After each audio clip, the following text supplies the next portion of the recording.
Hey, what's up guys, Barkitty74. Welcome to Train Tales, the 5th season. Now we're here with that person in AK. Hey guys. And we're looking at the DCC trains working together in one track, which, and James is operating.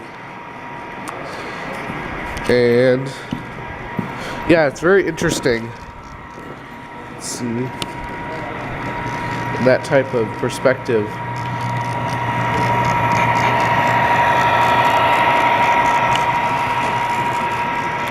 Anyways, there's a third and a fourth train. There's number 1510 and number 3019.